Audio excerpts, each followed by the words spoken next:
आपण खीर करूता मग माकड मामाने आणले लाकूड पातील लाकडं आणले आणि मांजरीनं दूध आणले आणि उंदीर मामानं गहू आणले. मग त्यांनी सगळ्यांना ठेवलं करायला. मग आणि उंदीर मामाला आणि माकड मामाला आंघोळ नाही केली. त्यांनी नदीवर आंघोळ करायला जाऊ लागले. त्यांना म्हणले चल मांजरी तू पण चल. नको नको माझी तब्येत खराब आहे म्हणून इथेच झोपते.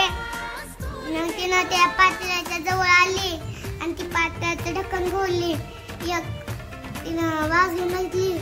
छान वाटलं. एक घास थोडं खाऊन बघितलं तर कुणाला काय कळलं. एक घास खाल्ली तर वा तिला आवडलं. मग तिनं काय केले मग खात खात सगळंच पार केली. मग त्याच्या पातेल्याच्या जवळ झोपली. मग तेवढ्यात उंदीर मामा आणि माकड मामा आले. मग त्यानं म्हणले खीर शिजली का मला का माहित. उघडलं की खीरच नाही. मग त्याने काय म्हणले मांजरी त्याच्यात खीरच नाही. मांजरीने बघितली तर खरंच खीर नाही. तिथं झोपल्या होत्या मला का माहित कोण येऊन कोण खाल्ली. आणि उंदीर मामाची नजर तिच्या पोटावर गेली. तर पोटात भरलेलं. मग त्यांनी घागर घेऊन नदीवर गेले आणि मग उलटी घागर टाकली आणि म्हणलं माकड मामानं आपण ज्यांना खीर खाल्ली असेल ती घागर डुबल. पहिला आली माकड मामाची बारी. माकड मामाने बुजला.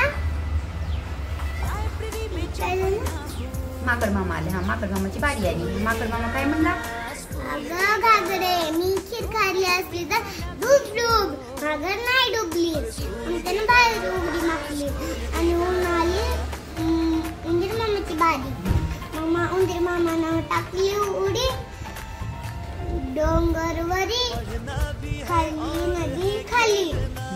मी जर खीर खाल्ली असतं डूब गा घागरे डूब.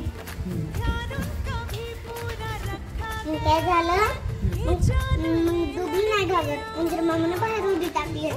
मग काय झालं मांजरीची बारी आली. तिला माहित होतं मीच खीर खाल्ली आहे. तिला वाटलं मी डुबलो. आता तिनं म्हणली काय माकड मामा मला माहित उगत. तिनं म्हणला ए मांजरी कर. मग तिनं टाकली उडी. ए घागरे मी जर खीर खाल्ली असली तर डूब डूब. तिच्या थरथऱ्यामुळे घागरीत पाणी भरलं. मग ती घागर डुबायला लागली. मग तिचे दोस्त म्हणली तिनं मीच खीर खाल्ली आहे मीच चोर आहे मला बाहेर काढा. काढलं.